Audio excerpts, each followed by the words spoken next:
If I ask you to name the richest country on Earth, what comes to mind? Switzerland? Luxembourg? Maybe Norway with its trillion-dollar sovereign wealth fund, endless oil money, and cradle-to-grave welfare that makes it seem like an untouchable economic utopia. But here's a secret that will blow your mind. Back in the 1980s, there was a country that beat all of them. A tiny island nation with a population smaller than your average high school that held the title of the highest GDP per capita on the entire planet. It was richer than the United States, richer than Saudi Arabia, richer than every single developed nation you've ever heard of. But today, that same country has lost over 90% of its GDP. It's fallen from the wealthiest spot on Earth to the brink of total economic collapse. Most of its land is uninhabitable from reckless mining. It has no natural fresh water, no sustainable industries, and it scrapes by mostly running refugee detention camps for other nations. So what the hell happened here? How does a country go from global #1 to total economic ruin in less than 20 years? To unpack this insane story, we're going to answer 3 critical questions today. First, how did this tiny island become the richest country in the world, seemingly overnight? Second, what does this epic collapse reveal about the real nature of wealth that most people never learn? And third, what brutal lessons can every single one of us take away from this disaster to avoid making the exact same mistakes with our own money? Now, before we dive in, let's get one thing straight. Economists love to throw around the term GDP per capita as the be-all end-all measure of how rich a country is. Sounds fancy, right?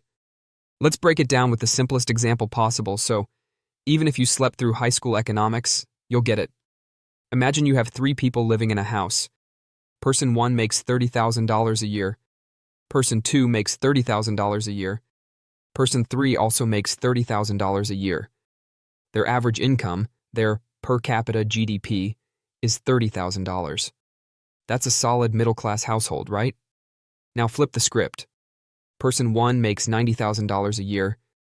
Person 2 and 3 make $0. Their average income is still $30,000. But you'd have to be an idiot to say these 2 houses are equally wealthy. Mind-blowing stuff, I know. But here's the thing almost everyone misses. We all fixate on the size of a country's per capita GDP number. But the thing that actually decides whether a country thrives or dies is whether that GDP is sustainable. This is the heart of the brutal global pattern we call the resource curse. Nations gifted easy, unearned wealth from natural resources almost always self-destruct, while countries forced to build wealth from scratch end up far stronger. And that's the exact trap this country fell into.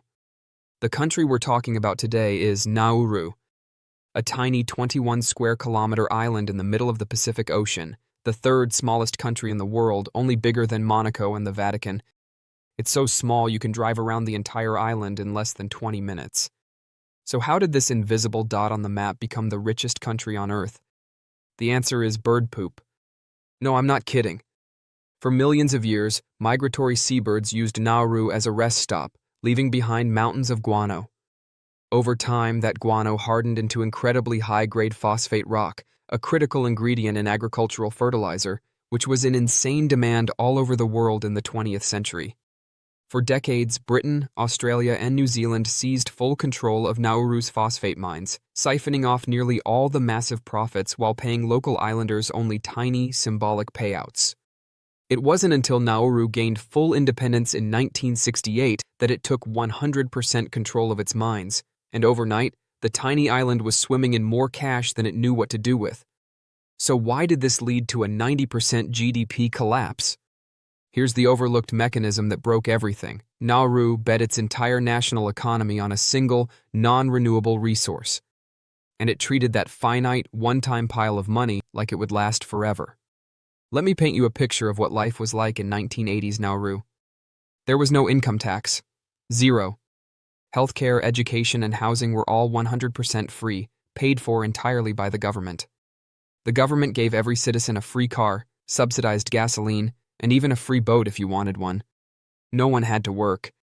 The mines employed almost entirely foreign labor, so Nauruans didn't have to lift a finger.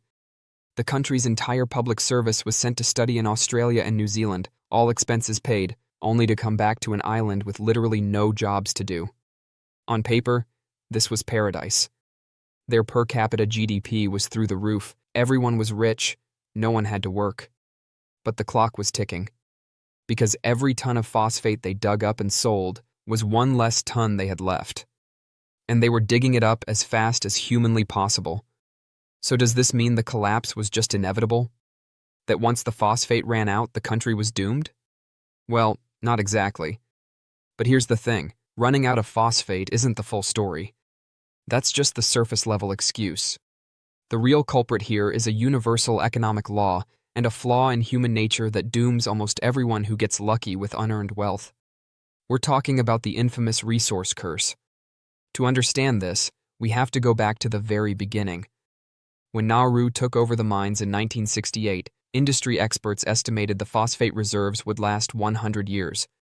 100 years of guaranteed massive income. That's more than enough time to build a sustainable, diversified economy, right? That's exactly what Norway did with its oil money, and it's now the richest country in Europe. But Nauru didn't do that. Instead, they set up a sovereign wealth fund, the Nauru Phosphate Royalties Trust, and dumped billions of dollars of mining profits into it. At its peak in the 1970s, this fund was worth over $1 billion. For a country of just 10,000 people, that's $100,000 per person in 1970s money. Adjusted for inflation, that's nearly $800,000 per person today. That's enough to generate passive income for every citizen, forever. So what happened? Let's use a simple math example to show you exactly where it all went wrong. Imagine you win $1 million in the lottery. That's your phosphate mine. If you take that $1 million and put it into a safe investment that gives you 4% annual returns, you get $40,000 a year, every single year, without ever touching the principal. That's passive income, forever. You can live off that, no problem. That's the Norway playbook. But what if instead, you spend $100,000 a year? You buy fancy cars, overseas properties, you pay for all your friends' expenses, you quit your job, you don't invest in anything that makes you more money. In 10 years, your $1 million is gone. And then you have nothing. No income, no savings, no way to make more money. That's exactly what Nauru did. The trust fund was mismanaged on a catastrophic level. They bought a 52-story Melbourne skyscraper, luxury Hawaii hotels, a shipping line, a 5-plane airline, even a flop London West End musical. Almost every investment failed, corruption was rampant, and the government handed out money like it was confetti. All the while, they mined phosphate faster and faster just to keep the cash flowing. By the early 2000s, the phosphate was almost completely gone. The mines were empty, the island's landscape was destroyed, the trust fund was wiped out. The country had no other industry, no other source of income. And just like that, its GDP collapsed by over 90%. This is the resource curse in its purest form. Look at Venezuela, with the world's largest oil reserves, now in total ruin. Compare that to Japan or Singapore, countries with almost no natural resources that became global economic superpowers. When you have easy money from the ground, you don't have to innovate, work, or plan for the future. And that's the brutal math here. The real problem wasn't that the phosphate ran out.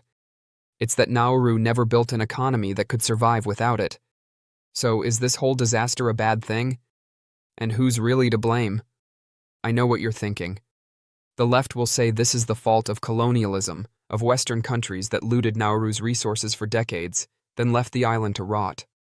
The right will say this is the inevitable end of socialist welfare states, where no one has to work, and the government gives out free everything until the money runs out. But here's my hot take, that's going to piss off both sides. This collapse wasn't caused by colonialism, and it wasn't caused by welfare. It was caused by the most universal human flaw of all. When you get money without working for it, you almost always lose the ability to create wealth for yourself. Let's be honest. Almost every single one of you watching this, if you were handed a life of free everything, no work, no bills, no need to plan for the future, would make the exact same choices Nauru did. You'd spend the money, skip the hard work of building something sustainable, and assume the good times would last forever. This isn't a story about a tiny island making a stupid mistake. This is a story about every single one of us. It's why 70% of lottery winners go bankrupt within 7 years, why people who inherit massive fortunes almost always blow it, why so many of us live paycheck to paycheck even with a good income. We confuse a temporary windfall with permanent wealth. I know this take is going to make the comment section explode. The left is going to call me a colonial apologist for ignoring the history of exploitation. The right is going to call me a socialist sympathizer for not bashing the welfare state. So before you type your angry comment, do me a favor, hit the like button, subscribe to the channel, and ring the notification bell. It's the least you can do for the guy who's about to get dragged by both sides of the political spectrum.